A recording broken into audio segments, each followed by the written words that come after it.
여러분, 인생에는 참 기쁜 일도 많고 기쁜 일만큼 슬픈 일도 참 많은 것 같습니다. 저도 아직 30년을 채 살지 못했지만 저에게도 기쁜 일과 슬픈 일이 있고요.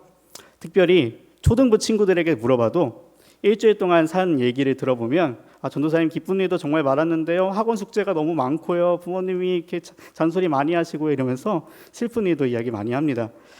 그런데 여기 앉아 계신 우리 어른 성도님들께서는 이런 기쁜 일, 슬픈 일 이야기할 때 슬픈 일을 들으시면 저게 그냥 자라면서 겪는 성장통이지, 아니면 그냥 나중에 더 힘든 일을 겪게 될 텐데 좀 참지 그러니, 이런 마음으로 아마 귀엽게 보실 것 같습니다. 그런데 우리의 신앙의 여정 속에는 뜻밖의, 우리가 생각지도 못한 그런 고난과 슬픔의 시간이 찾아오기도 합니다. 우리는 그것을 광야의 시간이라고 부르죠.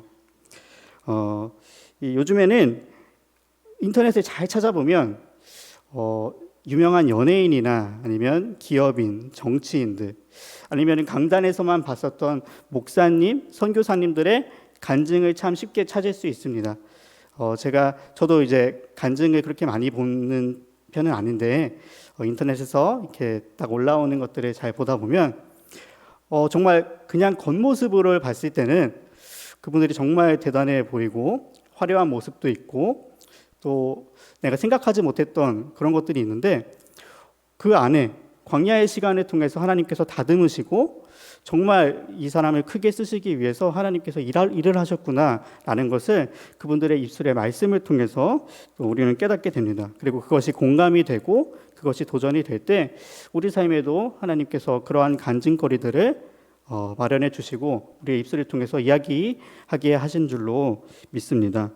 오늘 우리가 나눌 말씀 역시 한 사람과 공동체의 인생이 녹아있는 간증의 말씀입니다. 바로 모세와 이스라엘 백성의 간증의 이야기죠. 그들이 이러한 간증을 하고 있는 이유는요, 그들의 인생의 여정을 통해서 신실하신 하나님을 경험했기 때문입니다. 그들이 경험한 하나님은요, 정말 신실하신 하나님이었습니다. 그들과의 약속을 잊어버리지 않으시고 그들을 선한 길로 인도하시기 위해서 그의 계획과 그의 방법을 사용하셨던 아주 놀라우신 하나님이었습니다.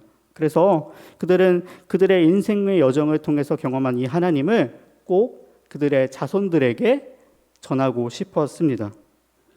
그래서 이제 애굽에서부터 나와서 광야의 시간을 거쳤던 모세와 이스라엘 백성들은요, 요단강 앞 모압 평지에서 이제 그 가나안 땅을 정복해 나갈 그 자손들에게 이러한 간증을 하고 있는 것입니다.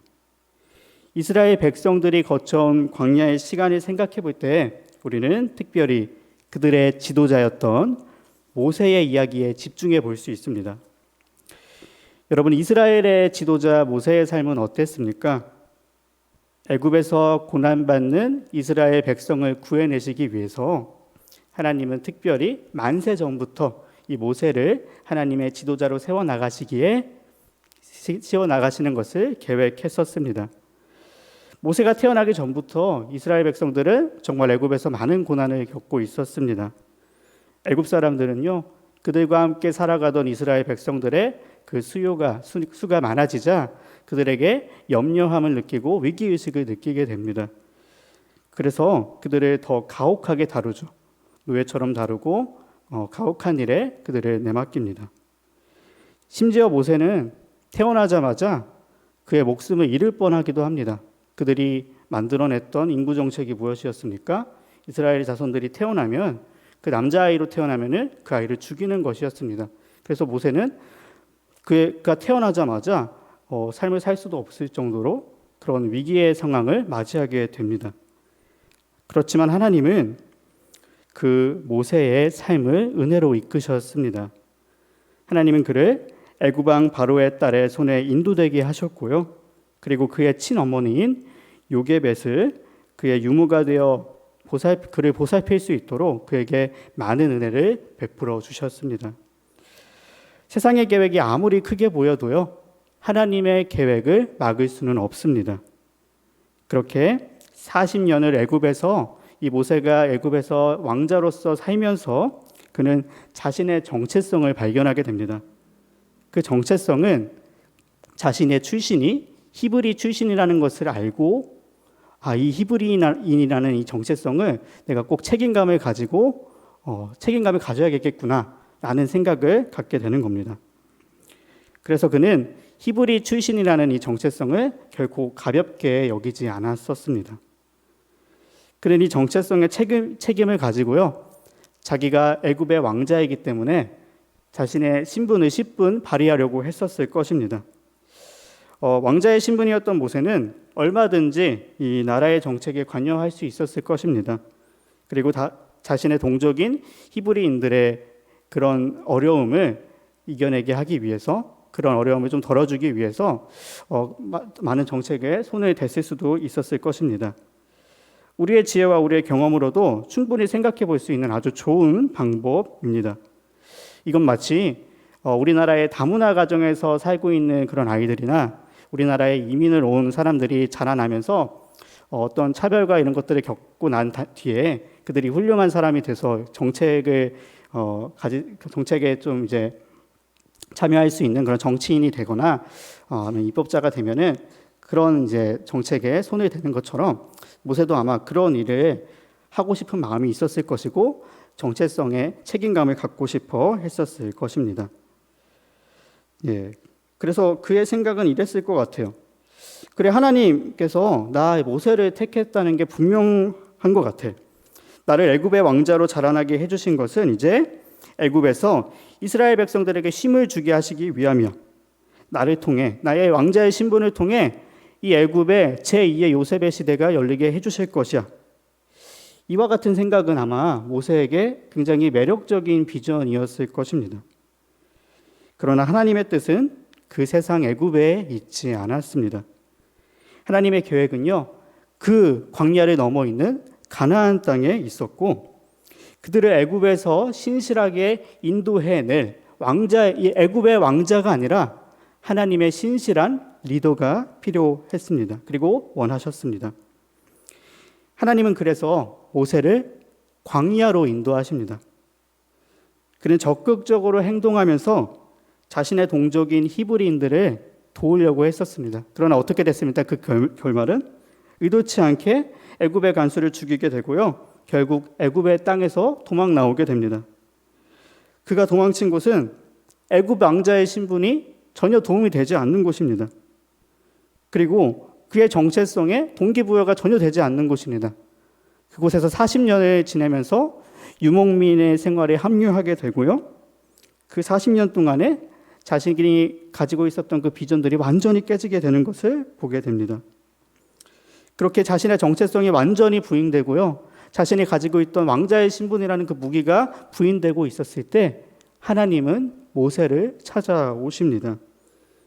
그리고 이제 모세에게 이렇게 말씀하세요. 이제 준비가 됐으니까 다시 애굽으로 돌아가서 너는 이스라엘 백성을 인도해라. 내 말을 전하면서 이스라엘 백성들을 인도해라 라고 말씀하십니다.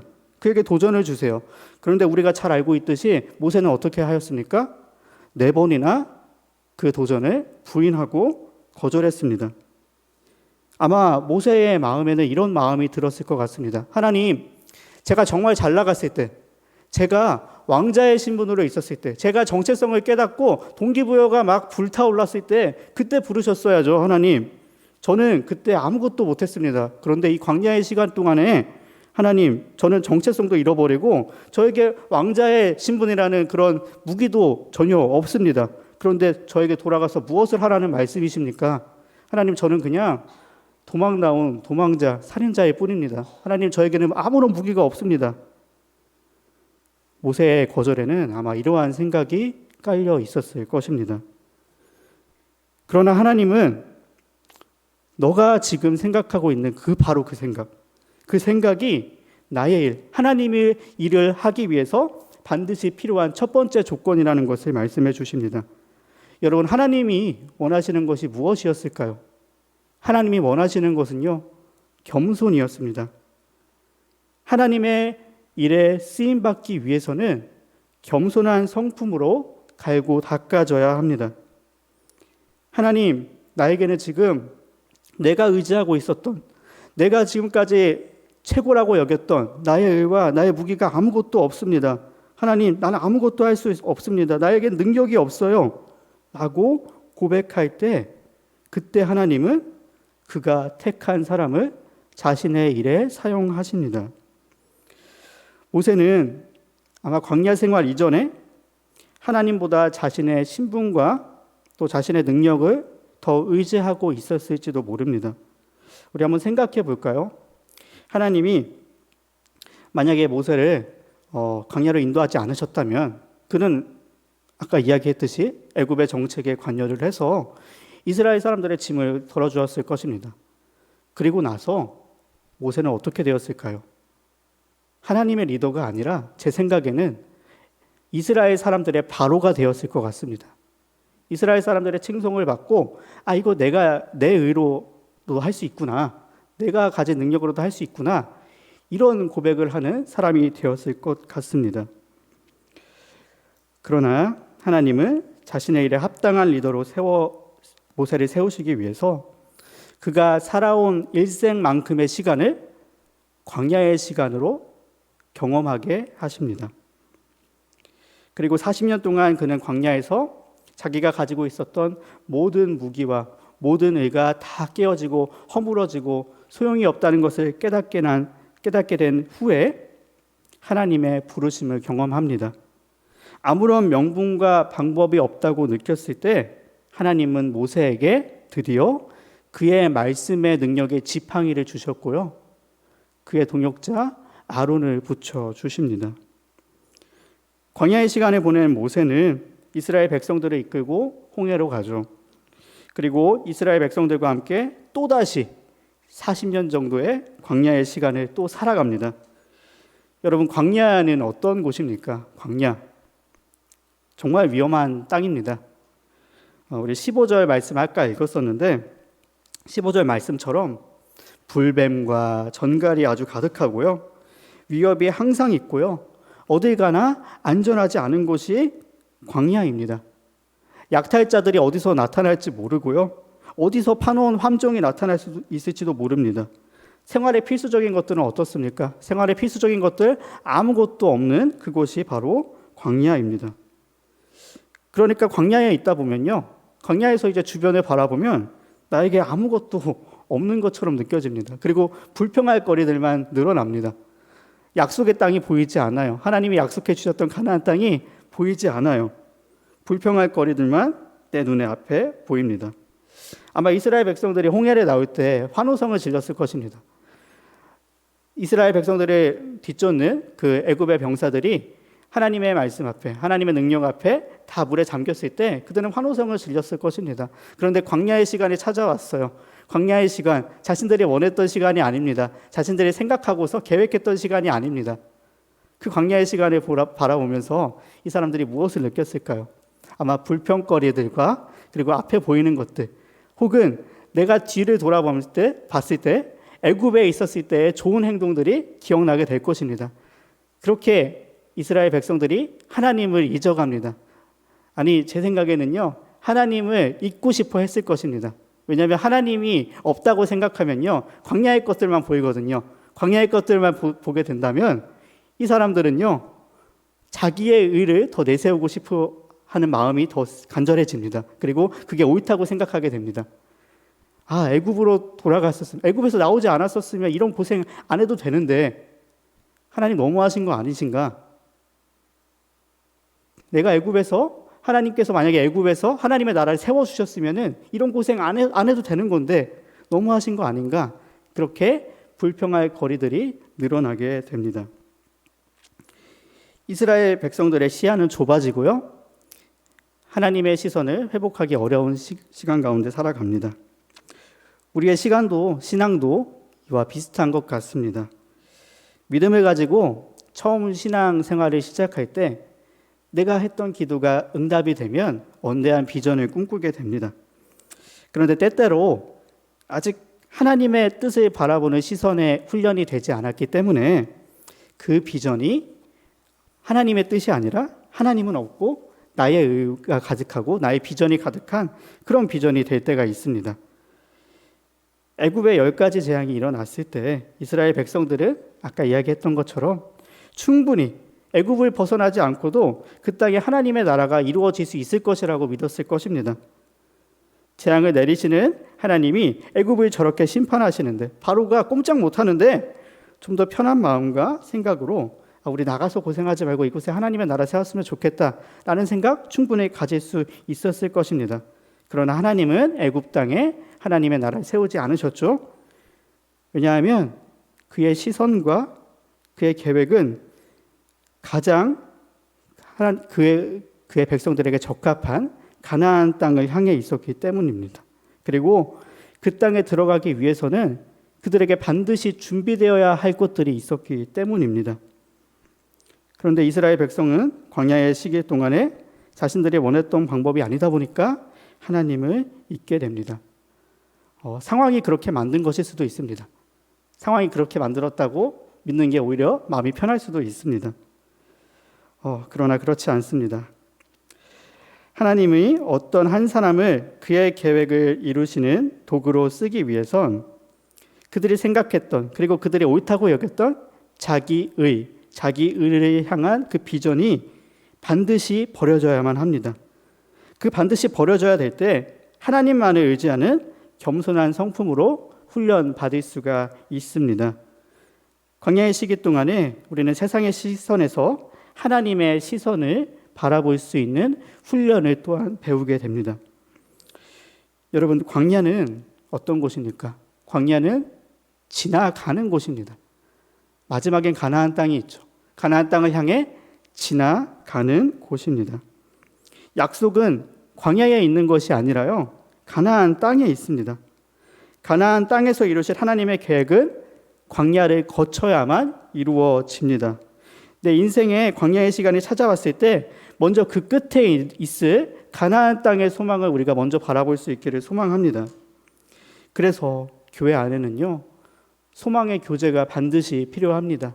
우리 앞에 있는 상황에 연연한 것들, 위로 필요하죠. 그리고 연연한 것들을 같이 공감하는 능력도 필요합니다. 그러나 우리가 바라봐야 할 그 광야의 시기를 통해서 마지막에 이루시게 하실 그 소망의 말씀을 우리가 나누지 않는다면 그건 그냥 광야만 바라보고 광야에 그냥 약속이 있다고 믿는 것과 다르지 않을 것입니다.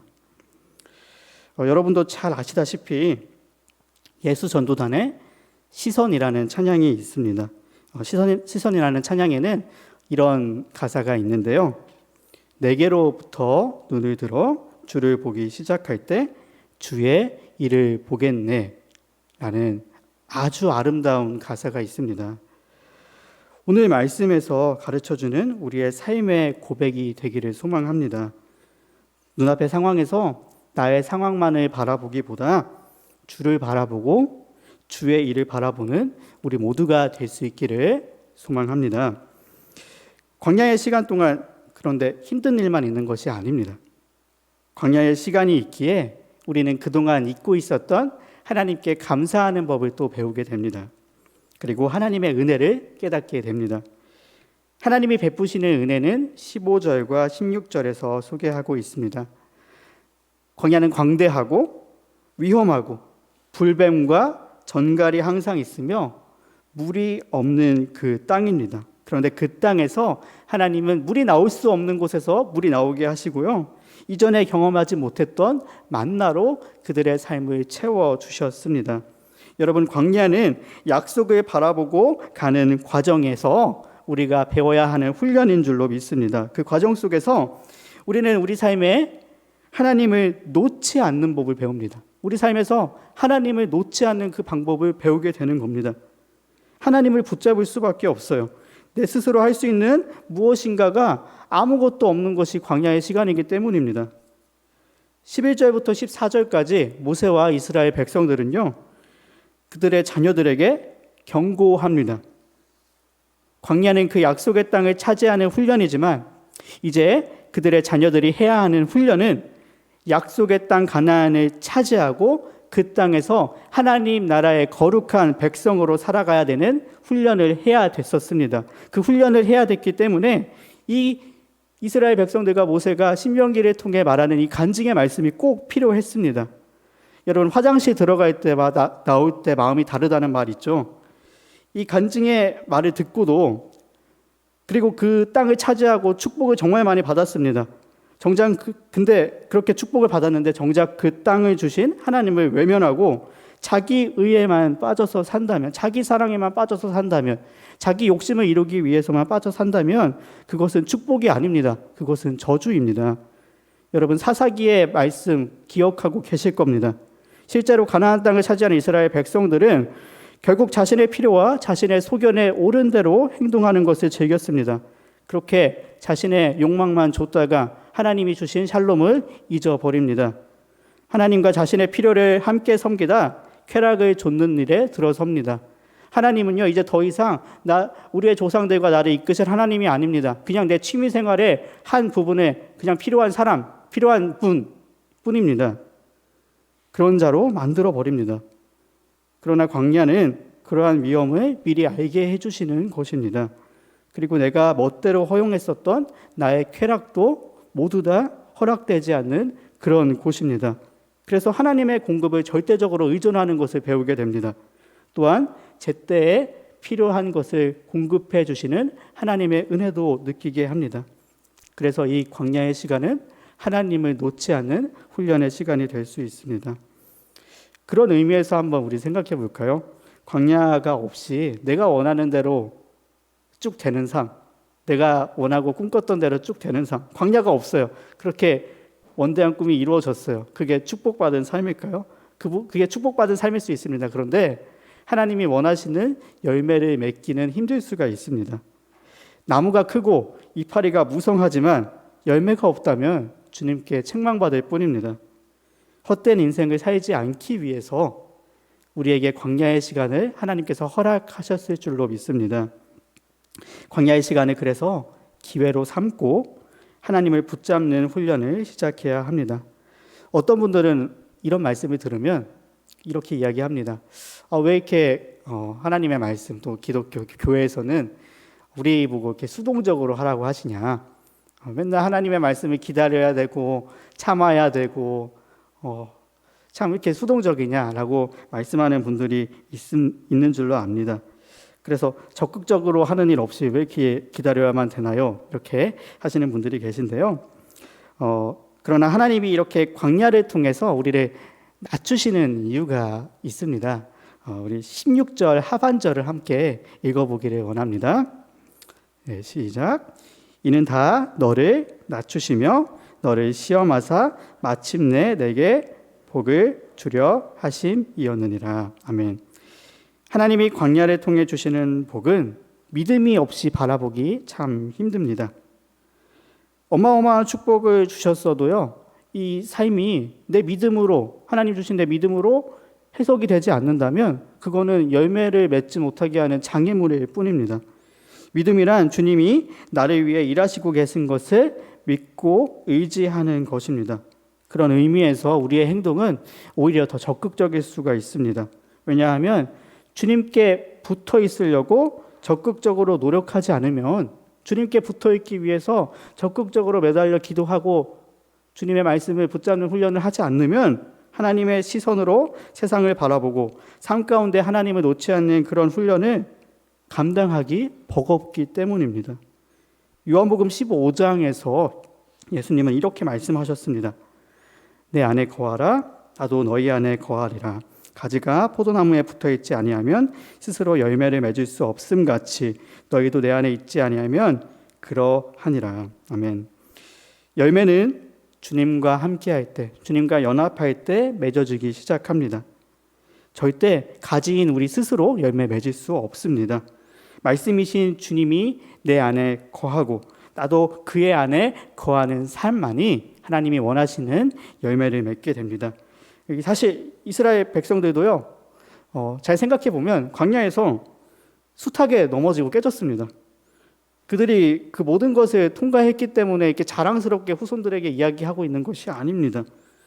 그 통과했다는 결과보다요, 그 광야의 시간의 과정에서 진짜 하나님을 만났기 때문에 그들이 이 이야기를 할 수 있는 것입니다.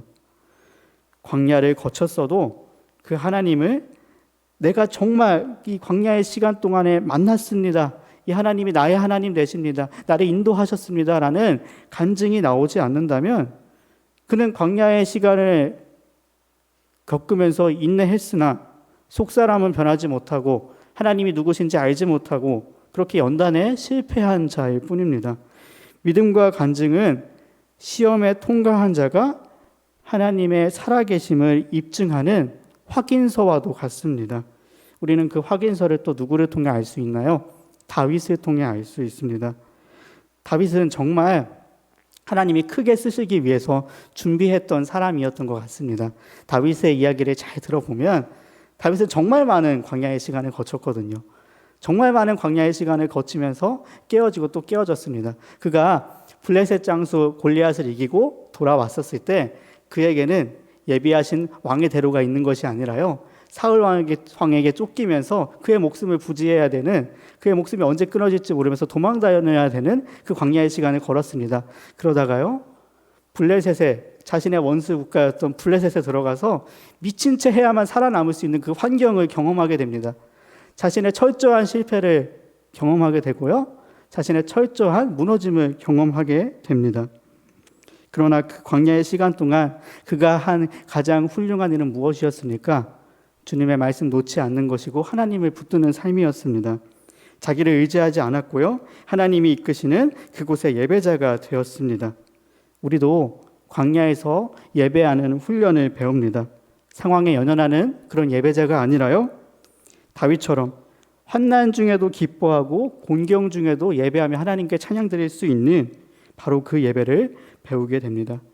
이런 그의 삶이 정말 압축적으로 나타난 그의 시의 고백이 있는데요, 우리가 잘 알고 있는 시편 23편의 말씀입니다. 시편 23편의 말씀 한번 기억해 보시겠습니까? 그 첫 번째 고백이 무엇입니까? 여호와는 나의 목자시니 내게 부족함이 없으리로다라는 그의 고백입니다. 여기 그의 고백에 그의 교만함이 보이나요? 그의 자기의가 보이나요? 그의 염려가 보입니까? 그렇지 않습니다. 그의 고백에는 오직 여호와 하나님만이 나의 인생의 주인이 되시기 때문에, 그가 나의 주인이 되시기 때문에 내겐 부족함이 없습니다 라는 아름다운 고백만 남을 뿐입니다. 그리고 그가 경험했던 광야의 시간은 그는 이렇게 고백합니다. 내가 사망의 음침한 골짜기를 다녀도 그것은 목적지가 아닙니다. 목적지를 향해 지나가는 길일 뿐이며 그 가운데 내가 상해를 입을까 두려워하지 않는 것은 주님의 길은 언제나 선하시기 때문입니다. 다윗은 하나님이 자신을 의의 길로 인도해 주시기 위해서 주님의 지팡이와 막대기로 함께 하신다는 사실을 굳게 믿었고 체험했었습니다. 그의 마지막 고백에는 이렇게 이야기합니다. 주님께서는 이 어려움 끝에 나에게 원수 앞에서도 후한 밥상을 차려주시고요, 내 잔이 넘치는 축복을 주십니다. 그렇기 때문에 내 일생에 여호와의 선하심과 인자하심이 나를 끝까지 따릅니다. 그래서 나는 늘 주님 안에 거하는 것이 행복하다는 것을 믿습니다 라는 그의 놀라운 고백이 나타나 있습니다. 모세는 광야를 통해서 나의 의와 자랑을 버리는 겸손을 배울 수 있었습니다. 그때 하나님은 모세를 이스라엘을 애굽에서 이끌 그가 쓰시는 지도자로 사용하셨습니다. 이스라엘 백성들은요, 광야를 통해서 하나님의 시선으로 바라보고 하나님을 놓지 않는 훈련을 배울 수 있었습니다. 그리고 이 간증을 들은 후 그들의 이런 간증을 들은 그의 후손들은요, 이제 그 하나님이 우리의 하나님 되심을 그들의 간증을 통해 알게 되고 가나안 땅으로 나아가게 됩니다. 믿음의 선배들이 광야의 시간을 겪으면서 경험한 그 하나님이 이제 우리와 함께 하셔서 가나안의 모든 우상들을 우리를 통해 제거하게 하시고 그 사명을 우리에게 맡겨주시고 하나님의 길로 향할 발걸음을 걷게 하신다는 것을 그들의 마음에 깊숙한 곳에 간직하게 됩니다. 정말 소망하기는요, 오늘 저와 여러분의 삶의 간증의 고백 역시 나를 통해 복음을 듣게 될 모든 자들에게 도전이 되는, 그리고 나의 하나님이 정말 나를 선하시고 인자한 길로 인도해 주시는 그 하나님이시구나라는 것을 느낄 수 있게 되기를 소망합니다. 그들의 삶 속에서도 하나님을 알고 예수 그리스도를 붙잡는 삶의 축복이 가득 넘칠 수 있기를 소망합니다. 우리에게는 그 일을 감당할 수 있는 아무런 의와 능력이 없습니다. 그렇지만 성령님은요, 우리를 항상 도우시며 그리스도를 붙잡는 삶을 살 수 있도록 우리를 항상 격려해 주시고 그 광야의 시간을 걷게 하실 것입니다. 말씀을 맺으려고 합니다. 여러분 잘 아시다시피 우리 한국에서 가장 유명한 축구 선수가 손흥민 선수죠. 손흥민 선수는요, 그의 아버지 밑에서 유소년 시절부터 볼을 떨어뜨리지 않는 볼 키핑 능력, 이것을 기르기 위해서 트래핑 훈련을 하루에 5시간, 6시간씩 훈련했다고 합니다. 그리고 볼을 차서 골을 넣는 그 슈팅 연습은요, 하루에 1000번씩 반복했다고 합니다. 왜 이렇게 그가 반복하면서 훈련을 했겠습니까? 가장 기본적인 일의 반복이 그를 프로 선수로 만들어주고 프로 선수로 살 수 있게끔 하기 때문입니다.